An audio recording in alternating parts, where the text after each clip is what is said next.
Welcome to the show. Well, this is a bucket list episode for me. I've got David Duchovny on the show, and quick shout out to Clint Schweitzer from On the Road to Rock. He had David on his show as well. Everyone check out his podcast and subscribe to his YouTube channel, Starcade Media. I put that in the show notes. And I was even a guest on his show, the episode where we compare the first two Wasp albums. A lot of fun. But back to David Duchovny. In case you didn't know who he was on this hit show called The X Files. He won a Golden Globe for Best Dramatic Actor. And then he had another hit show, and my personal favorite, Californication, where he won another Golden Globe, this time for comedic actor. And I think the only other person to win Golden Globes for both drama and comedy TV show is Kelsey Grammer. So great company he's in there. And besides acting, David has written 4 books, and one called Truly Like Lightning is going to be a TV miniseries. He's a really smart guy, too. He actually went to Yale, and he almost had his PhD. He did everything except the dissertation. And he also does music, and that's why he's here today to promote his new album, Gestureland. It comes out August 20th, or if it's past August 20th, and it's already out. And it's actually his 3rd musical album, and I was pleasantly surprised at how good his music really is. It's in that Lou Reed, Bob Dylan kind of bluesy folk rock vein, and just some really catchy songs. So check out this interview and give his music a spin on Spotify and see what you think. He's a really fascinating guy, and it's just amazing how he can be so successful at so many things. And I really enjoyed our chat, and I hope you do too. So here it is. I can't believe I'm saying this, but welcome David Duchovny to the Chuck Shoot podcast. How are you doing today? I'm really well, thanks. Thanks for having me. I was just admiring what's behind you, and I'm seeing Ali, Abbey Road, Warren. I don't know which quarterback that is. Who is that? Russell Wilson. Russell Wilson, Seattle. And who's on the right? Oh, Star Wars. Okay, Star Wars, yeah. And then this is the macaroni, or what's Fusilli Jerry from Seinfeld. I don't know if you're a Seinfeld fan. All right. That's good. You covered a lot of bases back there. Yeah, I tried to. Yeah. So the only confusing thing to me is Warren. I'm a big hair metal fan. I don't know if that's a good thing or a bad thing. I know Sebastian Bach did your show, Californication, and you've had a lot of cool like metal stars. I like all kinds of music though. Yeah. I love your new album, Gestureland. It's out August 20th. I definitely want to talk a lot about that. I just have a handful of questions about some other stuff about your journey, if that's okay. Yeah, on Californication, we had Manson. I directed and was in a scene with Zach Wilde. Tommy Lee was in it, and Sebastian Bach, obviously. Yeah, he's a handful, isn't he? He's a ball of energy. My God.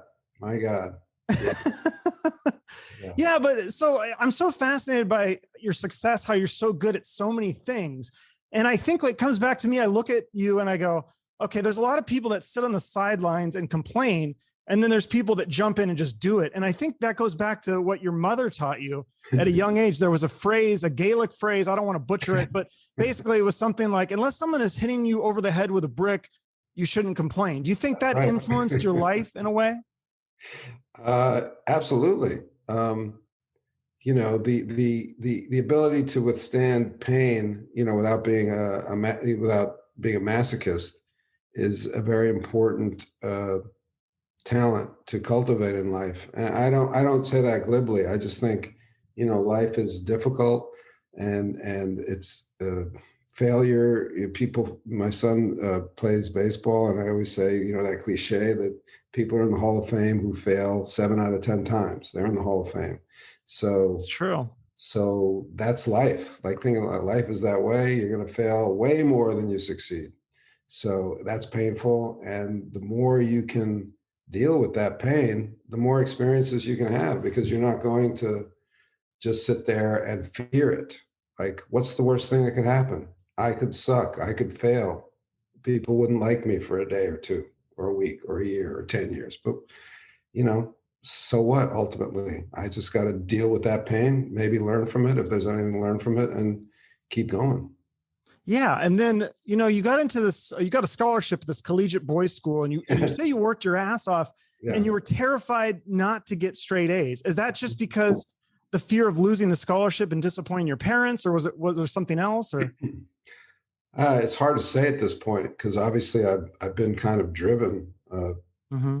So maybe it's in me, but at that point, it would have been more like, if, and they wouldn't have pulled my scholarship if I didn't get all A's, but I might have thought that way. So it would have been, yeah, I can't, this is an opportunity. I've got this opportunity to be at this great school. And if I screw this up, because we can't afford it, if I screw it up and they won't pay for me, then I would see like the dominoes falling, like the rest of my life.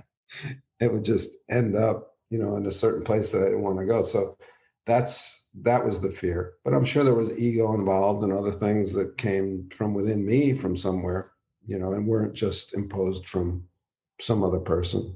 Yeah. So your hard work pays off. You go to Yale and you're really educated. Then you start getting into acting. Mm-hmm. And then this is interesting. You had a role in Chaplin.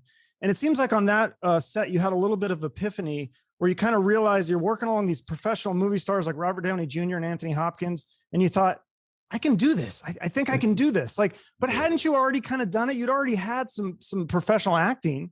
Yeah. It was more like, as you say, it was more like seeing people that had been, not only in my estimation, but had been spoken of as being great actors or movie stars, as you say. I mean, I'd worked as an actor, I was working, but this idea that stars or great actors had this something else was in a lot of people's minds. It's in a lot of people's minds, like charisma or something, something or some technique or some ability. And when I was working with them, I just saw they were good. They were good. They were really good. They were really good. But I didn't see anything impossible that they were doing. I didn't see anything. It wasn't like watching gods. And I mean this as no disrespect at all. They're fantastic actors. But for me, it was really like, yeah, they're taking breaks, they're smoking cigarettes, they're getting lunch, they're going bathroom breaks, they're just doing their job, and that's all it is, and I can do that too. Yeah, and you do that so well. So I just have one X Files question. I wonder if you could tell this story because I just think it's so cool. The way that you got the role, because you were offered something else, but it was this casting agent, this Randy Stone guy. Can you tell the story to my audience about what he said? I think this was so cool. Well, Randy Stone, who's deceased a while now. Yeah. He was a terrific casting director, a very creative guy. And he just, for some reason, he thought I was fantastic. Like he just thought I was a big star, and I hadn't done anything to prove that. And he really wanted me to do this show and X Files, and I had committed to do like a movie of the week, something or other, like a miniseries from another director who I'd met on Twin Peaks when I did Twin Peaks. So it was like a little role, like a couple of days, but it conflicted with the dates of the X Files, and I had already told this woman that I was going to do her show. So I said to my agents, I said, I can't. I'm like double booked. I can't do it because I didn't really want to get on a television show anyway. I thought I'd go from movie to movie, and even if the show was successful, I thought, oh, that's kind of tough. I'm going to have to be on that show forever, or for a year or two or 20 or whatever it's going to be. So, so Randy said, he said to me, well, first of all, my agents were smart enough to say, fuck you, David. It's nice that you're trying to be loyal. Yeah. And keep your word, but no, that's not going to happen. But Randy said, I'm going to say this to you. I've only said this to one other actor one other time, but if you do this job, you have to do this job. And when you do this job, you won't ever need another job again for the rest of your life. And I said, yeah, of course, the show about aliens, right? Yeah. And he said, yeah. I said, who is the other person you said that to? And he said, I told that to Woody Harrelson when he was auditioning for Cheers. That's such a cool story. Yeah. And he was right. The foresight of that guy, that's amazing. So, obviously that was a successful show. You won a Golden Globe. And then you go on to win another Golden Globe for Californication. I love this though, that what you said, people come up to you and say, I'm the real Hank Moody. I'm living that life. And your response is, well, good luck. You can't live like that. That's a TV show. And I think people forget that, because that's so brilliant, because it's not like X Files about aliens. I mean, that seems a little bit more realistic. I mean, but it's got to be fun to play that character and play that fantasy for a little bit, right? Well, yeah. I mean, what was fun about that show was the cast, to be able to work with Natasha and Evan and Pam and Tom Kapanos, the creator. And we had wonderful directors. A man named David Von Aken, who just died a couple days ago at 56, directed 15 of our episodes. And it's just on my mind. I'm sorry to bring it up, but no, I'm sorry to hear that. He was a wonderful, wonderful guy. So David and Mike Weaver. And so that was really the joy of going to work on that set, was like trying to, like every day I'd go knowing that we were going to try to make something funny. And you got to direct some episodes of that too. Yeah, right? I would always direct after the first year, I'd always direct the first or the second episode of the season where I had time to prep it. But the thing about that show that Tom told me, Tom Kapanos, the creator, he said, this is a fantasy of a writer. This is a writer's fantasy, that a writer in the world can be as attractive to people as a rock and roll star. This is not real life. There's no world in which a writer walks down the street and he's like, oh, Hank Moody, the writer. Oh man, I got to get a piece of that. What about Stephen King or the lady who wrote all the Harry Potter books? I mean, some of those people are. Yeah, maybe. Yeah. But Hank, not only that, Hank is not like a mass producer writer. He's not. He's like a David Foster Wallace. He's like an avant-garde literary, writer. He's not even writing popular books, and yet still, there he goes. That's so cool. I love that show. And I love this was so brilliant. You decide that Hank should learn guitar lessons because you wanted to learn guitar lessons, and that's so smart. So, at what point did you decide? Goes back to your first question about my scholarship. I was still trying to save money.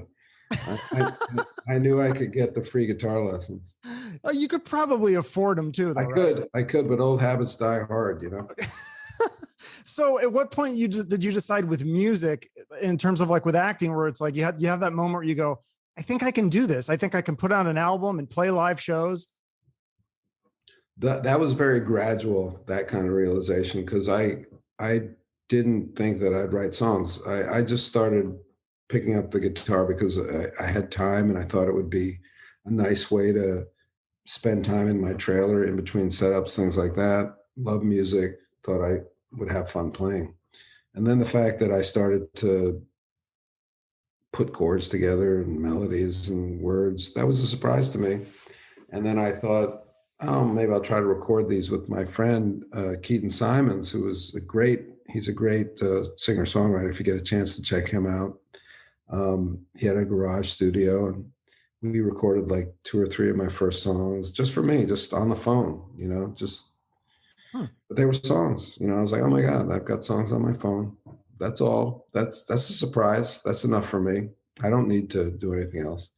And Brad Davidson, who I work with in music, he heard the songs and he was like, yeah, man, there's something here we should really record.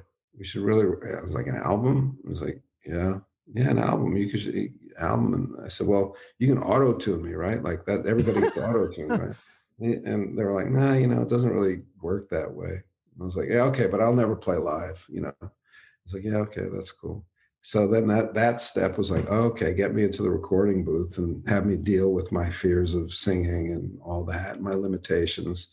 And then I got beyond that. And then it was like, oh, I'm singing live. Okay, now I'm singing live. Okay. And now I'm cool with that. I'm totally cool with that. So every step of the way has been, if you'd have like smacked me with it right off the bat and said, hey, you're recording now and you're going to go play live tomorrow, I would have said no fucking way.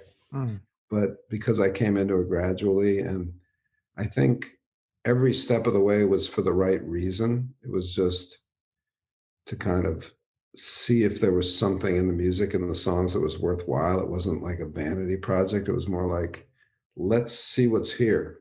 Let's keep pushing.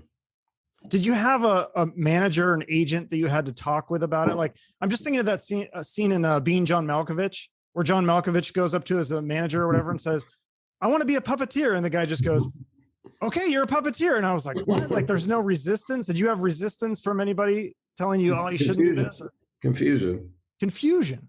Yeah, Really? like, well, I think what happens, and I think what's happened more and more over the past, I don't know, 10 years, 5 years, is everybody's very concerned with branding. Hmm. So it's like, oh, this is going to confuse your brand. Your brand is actor brand, whatever it is. So the response from some people in my life to me writing novels was the same. It was like, oh, well, this is confusing. This is diluting. This is diluting. People are going to think you don't want to act anymore. I was like, well, why are they going to think that? What? I'm not writing songs about how I'm not going to act anymore. I'm not writing books about how I don't understand. It's like, you don't understand branding. I said, no, I don't understand.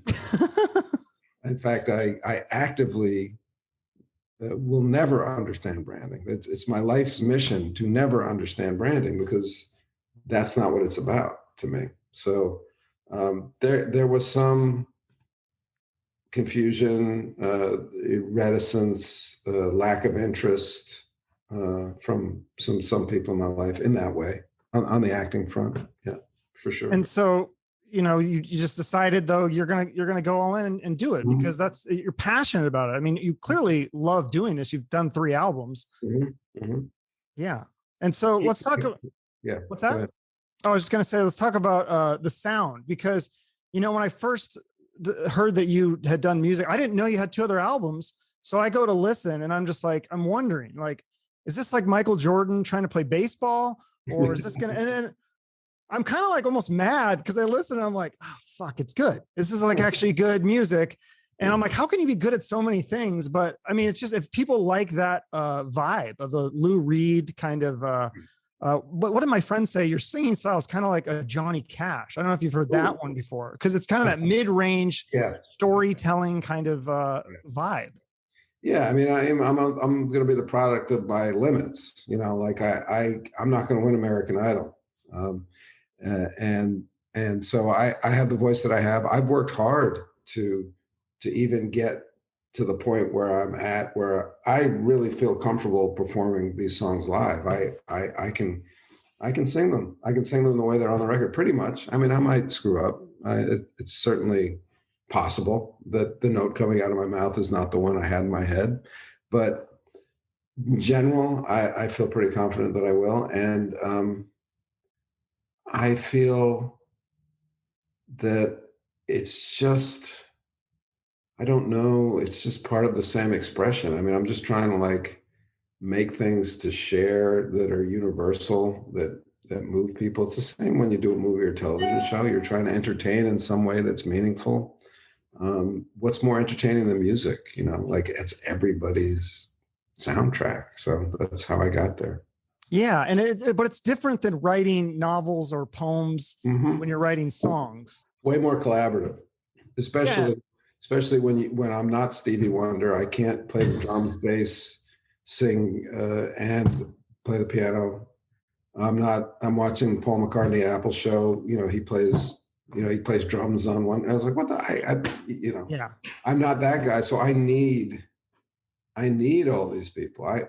Without them, there is no sound like that. And then the question becomes, what I'm bringing to it after I write a song, which I can put together on a guitar, but not perform on an album. The question becomes, what do you want the sound to be as a producer, as an arranger? Then it becomes like, what's the best delivery system? I hate to sound like a scientist, but what's the best delivery system for this song? Is it unplugged, stripped down, just me and a guitar? Is it loud, burying my vocals so you got to strain to hear those lyrics and you only catch every third one? What is it? do we want horns? Is that the delivery system here? Do we want synth? Is it big? Is it small? And that's fun.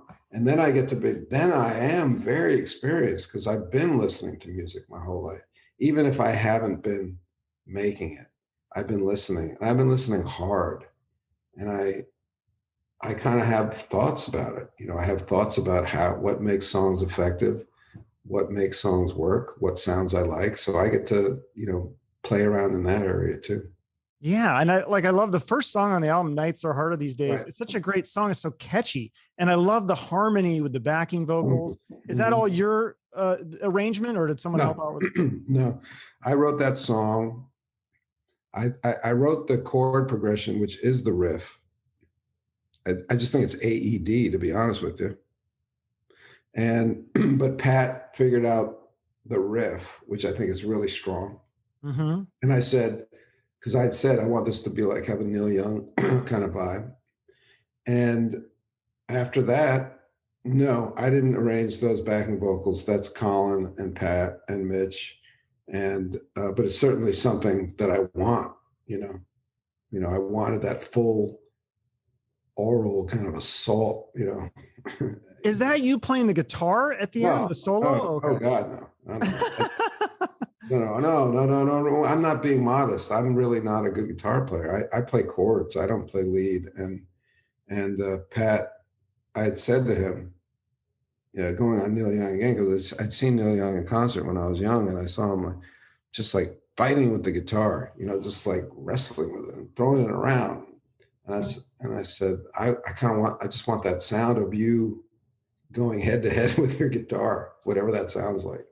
Yeah, no, it's great stuff. Like I said, if people like that, I think everyone should just at least take a listen and check it out. I think it's surprisingly good. Not that to say that people would expect bad things, but when you think of actors, you don't know what to expect. Right. This mixed success. But like I know Kevin Bacon has a band, and I saw him live. They're really good. It's kind of similar music, to be honest. Yeah. Is it cathartic writing these songs? Because a lot of it is such a sad vibe, or playing them. Yeah. Very, very different. Writing them is somewhat cathartic, but I focus on, they're not like confessional songs. I focus on trying to make them universal, I write the song so that's hopefully so that somebody else can put themselves inside the song and have it mean something for their life, that to me, those are the best songs, and I don't necessarily love hearing, that the original lyric to Yesterday was scrambled eggs or something, it's like, because I've made that song my own and it's not scrambled eggs, So it's like that for me. And then, but playing live is really joyful. I mean, even the sad parts, even sad songs are somehow joyful. Not that you're laughing through them, but just the connection is joyful, even if it's over something sad. And that's why I love sad songs. I mean, because I had an old manager who used to say, you listen to suicide music all the time. And I was like, no, it's like a bloodletting. It's like, if I feel down and I listen to these down songs, it's like I get rid of it. There's something about the connection. Like, I'm not alone. Somebody else has felt this or something similar. And that's the way I feel. There's something, even if you're sharing a downer song or a sad song, it's a joyful thing to share it with people who seem to be reacting to it. And if somebody cries, it's not, they're like tears of joy. They feel like tears of sadness, but nobody's truly sad, when they're crying at a song. There's a certain kind of joy to it. Do you know what I mean? Right. Yeah. So it is cathartic then to play it. It's to get those emotions out and then share it with other people. Yeah. And see their reactions, that their love. I heard it gets kind of wild at some of your shows. Well, that's the thing is I move around and I think I decided I wasn't going to I can't put this entirely over just with my voice. So I better make this a party and I realized it was interesting because I'd never done anything like perform live in front of either 250 people or 3,000 people, which is probably the most that I've done. And you realize that everybody's up there looking at you for the, what kind of night is it going to be? Like, what are we doing, Dave? What's up? What are we going to do? And it's almost like you're up there, modeling the good time that we're going to have. Like, I'm having a good time. I want you to have a good time. And actually, it was the first time I was performing live, and that would have been in front of about 250 people. And I was standing in a stairwell leading to the stage, and the band was already on stage and kind of tuning and getting ready. And I would come out last, and then we'd start. And I was so nervous because this was the first time. And as I told you, I was not confident as a singer, live especially. And I was like, oh, fuck, this could go really, really bad. I'm just like in the hall going, what am I doing? Crazy to think of you getting nervous about something like. Yeah, I was like, what am I doing? And then I had this thought that, because I hear the audience too. And I had the thought, like, they want to have a good time. They didn't come, they're not really thinking about me the way I'm thinking about me. They paid babysitters, they paid money for tickets. They didn't come here to have a shitty time. They came here to have a good time. So you better not get in their way. The least you can do is get out of their way, There you go. And the best you can do is like have a good time with them. Yeah, I'd love to see. I've never seen you perform. Will you be touring or doing shows after I know that with the COVID restrictions, I don't know where we're at with that, but eventually. Yes, that's the hope. I mean, obviously, everything's up in the air right now. Sure, for sure. Well, thank you so much for doing this. I like to end each episode with a charity, and I think you work with the how do I say this? Diodario Foundation, the guitar strings. Yeah. What do they do exactly? Well, they raise money to help kids that might not have access to musical instruments or musical education, and they've done a lot of studies about the importance of music in children's lives. It's not just ornamental, it's actually fundamental, and that the more music learning that a child, or music enjoying learning the child is exposed to, the greater their achievement on all levels, not just musical. So, music is it's like